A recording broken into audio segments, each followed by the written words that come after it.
ഓം നമോ നാരായണായ. ലോകത്തിൻ്റെ മുഴുവൻ അമ്മയായ മാതാ അമൃതാനന്ദമയീ ദേവി അമ്മ തൃശ്ശിവപേരൂരിലെ ജനങ്ങളെ അനുഗ്രഹിക്കാനായി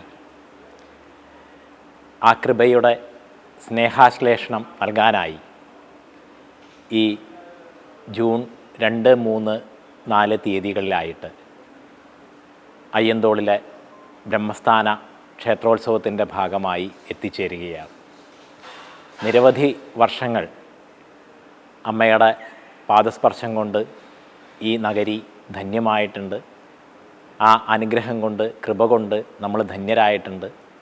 പക്ഷേ കോവിഡും മറ്റും മൂലമുണ്ടായ ചില ബുദ്ധിമുട്ടുകൾ നിമിത്തം കഴിഞ്ഞ കുറച്ച് വർഷങ്ങളായിട്ട് ആ ഒരു ദിവ്യ സാന്നിധ്യം നേരിൽ ഇവിടെ എത്തുന്നത് ഒരിടവേള ഉണ്ടായിരിക്കുകയായിരുന്നു, 6 വർഷത്തെ ഇടവേള. അതിനുശേഷം വീണ്ടും അമ്മ നമ്മുടെ മണ്ണിലേക്ക് എത്തുകയാണ്. ആ ദിവ്യാനുഗ്രഹത്തിന് പാത്രീഭൂതരാകുന്നതിന് വേണ്ടിയിട്ട് എല്ലാ സജ്ജനങ്ങളെയും എല്ലാ ഭക്തരെയും തൃശ്ശൂർ അയ്യന്തോളിലെ ബ്രഹ്മസ്ഥാന ക്ഷേത്രത്തിലേക്ക് സാദരം ക്ഷണിക്കുന്നു. ഓം നമഃ ശിവായ.